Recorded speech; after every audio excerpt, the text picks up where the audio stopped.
y tener energía.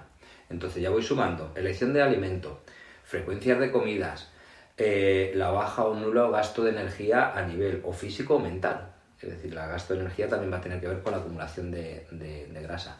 Y sobre todo, la deficiencia de espacios prolongados sin alimentarnos, que sería una de las cosas más interesantes para permitir que el cuerpo tenga acceso a esos depósitos de grasa para utilizarlo para lo que está diseñado. Es decir, cuando hay carencia de energía, puedo beta-oxidar grasas y funcionar. Esto me lleva a recordar también a todo el mundo que creo que no existe ningún ser vivo que se ponga en marcha a hacer un excedente de ejercicio, por decirlo así, con la tripa llena.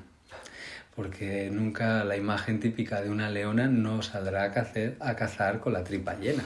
Ni ningún ser vivo. Si se mueve es porque tiene hambre.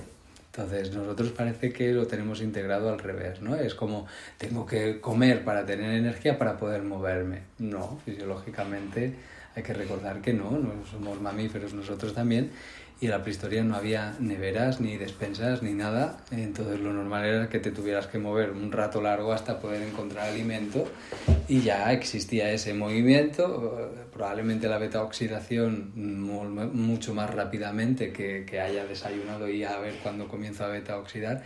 Beta-oxidación es para quemar la grasa, pues claro, esto no tiene nada que ver. De ahí lo interesante de los ayunos intermitentes también, ¿no? Para poder producir. Porque se me ocurre, y añado que me acuerdo ahora de, creo que todo el mundo sabe cómo en los pescados grandes se acumulan los metales pesados en la grasa del pescado, y que la grasa acumula porquería, entre otras cosas, ¿no? Entonces, claro, si la grasa se acumula y no se renueva, tenemos el problema de que si se ha acumulado metales pesados o cualquier otra cosa también en esa grasa, que nosotros también vamos a acumular ahí, pues ya la veremos por qué también, pues tiene la cosa de que si no la renovamos, tenemos ahí una bomba de relojería, de porquería, y un problema y un conflicto probablemente inmunitario también en algún momento, ¿no? Así es, ahí de la parte, sobre todo cuando se hacen trabajos de pérdida de peso y se empieza a eliminar grasa y se empiezan a volcar toxinas que se han quedado acumuladas ahí en el tejido adiposo, y empieza a liberar una cantidad de toxicidad que tiene que asegurarse la persona que va al baño de manera diaria, que pueda sudar, que pueda miccionar, que pueda generar todos los condicionantes de desecho para que todo ese volcado que hay de almacenamiento que se encapsula en el tejido graso, a modo de no he podido desintoxicarlo, lo meto aquí en este almacén y ahí se queda, y ya lo eliminaré cuando pueda. Cuando se hacen procesos de baja de peso puede desencadenar sintomatología que pueda estar asociada a o metales pesados o citoquinas o cualquier proceso desencadenante en tejidos susceptibles que tenga la persona, para patologías, enfermedades, síntomas, disfunciones, etc. Entonces, cuando bajamos de peso y vamos eliminando eso del tejido graso, puede suceder que aparezca este tipo de síntomas asociados a el volcado de toda esa cantidad de toxicidad acumulada. Claro, esto es peligroso porque si nos va a neuronas, nos va a determinados sitios, pues tenemos ahí que empiezan a aparecer ataxias cerebelosas, empiezan a aparecer cosas raras, y es como, bueno, ¿y esto por qué me ha tocado a mí? Bueno, no te ha tocado, es que a veces hemos ayudado un poco, ¿no? Me lleva también a recordar cómo hay hay más tendencia en los hombres a acumular la grasa, la parte energética en la tripa, y más en lo que es la zona de las caderas en las mujeres, y que esto cambia cuando se llega a la menopausia. Es fácil que una mujer comience a acumular más en la tripa, y esto es dependiente de testosterona y de estrógenos. Ambos dos fuerzan se han hecho algunos experimentos muy interesantes, como cuando a la mujer se la medica con testosteronas, empieza a acumular la grasa en la tripa, y cómo la grasa en la tripa y la testosterona tienen mucho que ver con algo que hablaremos ahora en resistencia a insulina, y cómo va a trabajar y va a distribuirse, o quién va a tener prioridad de consumo de esa grasa también ahí, ¿no? Entonces la mujer no sube las testosteronas por el hecho de llegar a la menopausia, pero sí baja el estrógeno y hace que ya no haya la tendencia a acumular más en las caderas, y se presenta como más relevante la presencia de testosterona, aunque no sea más alta que antes, forzando a que haya una acumulación prioritaria de grasa en la tripa y no tanto en las caderas. Dentro de que Ahora veremos que por inmunidad esto puede pasar en cualquier momento en la acumulación de grasa en la tripa. Bien, hasta ahí. Aquí entra la cosa que es lo que ocurre, por ejemplo, hay las personas en relación a la resistencia a la insulina, que la resistencia a la insulina podemos diferenciar que hay resistencia a la insulina como dos grandes, ¿no? La resistencia a la insulina periférica, la resistencia a la insulina central. Y dentro de esto, la resistencia a la insulina puede ser localizada en tejidos muy concretos por el consumo de energía que requieren y cómo se les veta la posibilidad de absorber glucosa, y otros que no. Entonces, en general, hay dos tipos de pacientes, psicológicamente hablando, por cómo van a tener tendencia a acumular la energía para luego ponerla a servicio.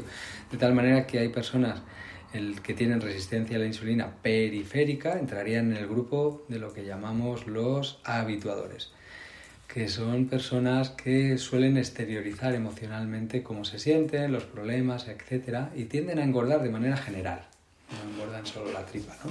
Y luego las personas en resistencia a la insulina central, que central sería el sistema nervioso central, que son personas que se guardan los problemas dentro, le dan muchas vueltas y tienen una actividad neuronal muy alta en la que hay una tendencia a acumular la grasa en la tripa para poder favorecer el consumo de grasa directamente en neurona, ¿no? Porque recuerda además, si quieres perder tripa, tienes que darle trabajo al cerebro, no es hacer abdominales y ya está. Hay que darle el consumo principal de la grasa de la tripa, te lo va a producir la neurona, no el ejercicio físico, aunque también el ejercicio físico va a mover la grasa, vas a consumir, se va a tener que poner en movimiento y quemar, ¿no? Pero esto es importante y es interesante también tenerlo en cuenta. ¿De qué tipo soy yo? ¿Habituador y cuando engordo todo? O no, soy central y engordo más de la tripa y las piernas no me engordan, los brazos no me engordan, etcétera, etcétera, ¿no? Porque me va a decir mucho de quién tiene permisos y quién no tiene permisos de consumo o ha necesitado tanta glucosa que al final se hace insensible a la presencia de la insulina y necesita unos picos enormes de glucosa para que pueda entrar algo y entonces genera esta resistencia a la caloría.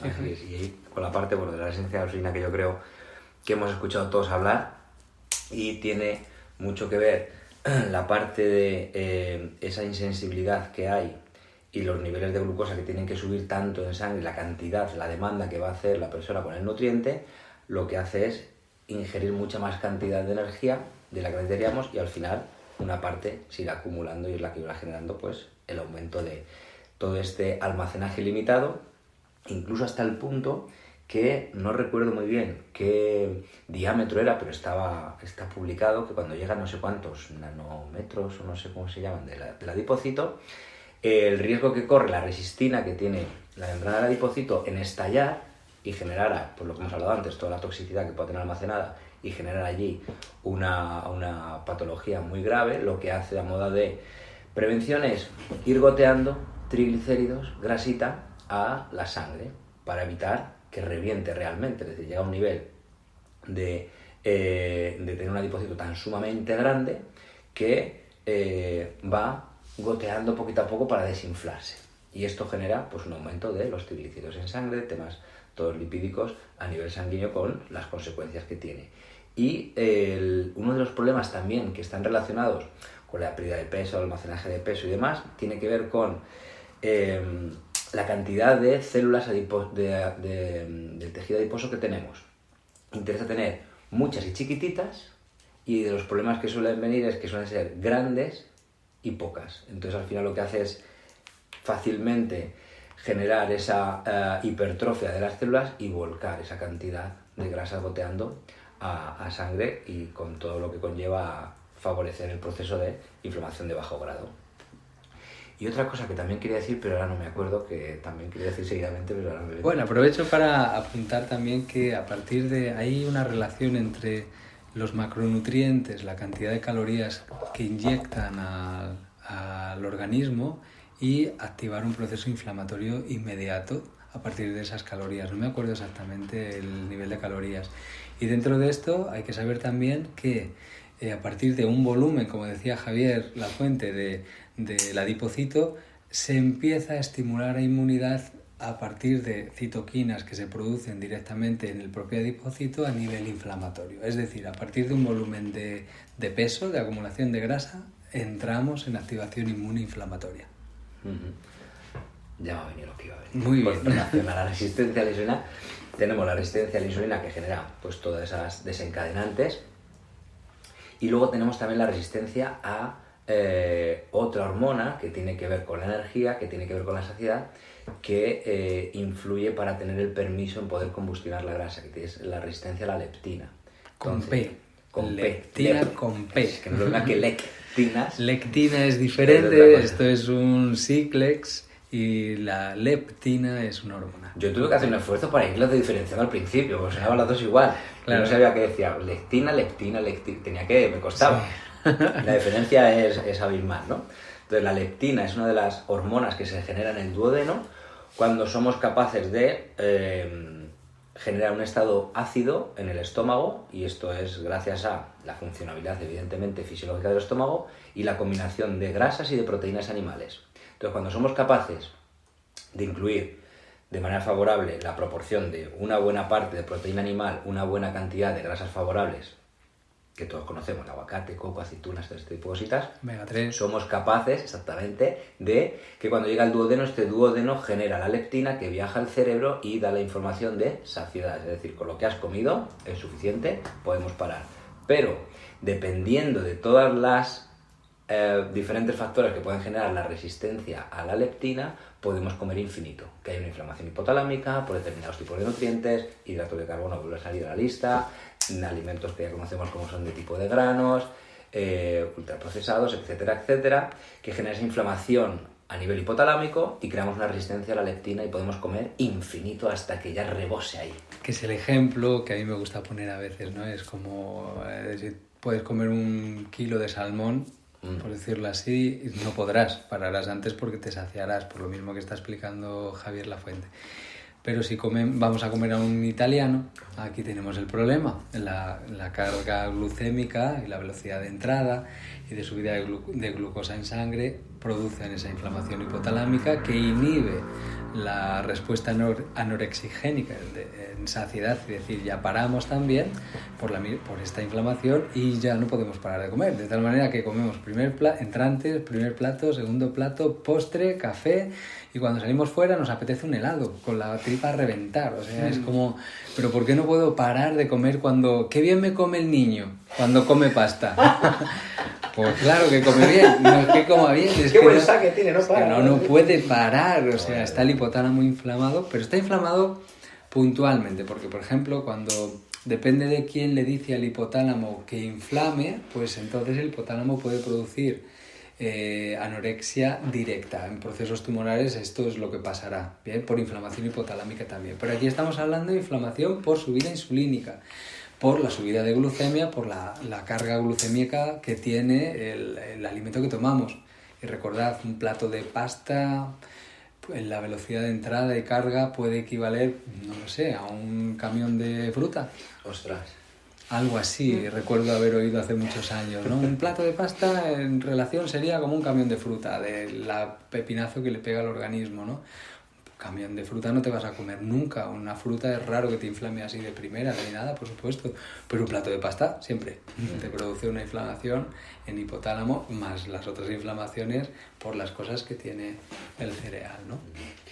Y claro, y ahí te viene la pregunta a ti que te estás haciendo ahora mismo. ¿Por qué se inflama el cerebro cuando hay una cantidad de un nutriente, como es la energía, que es los hidratos de carbono, y se inflama el cerebro y sucede eso y le pasa a todo el mundo? Entonces tendrá que tener una explicación fisiológica, adaptativa, evolutiva.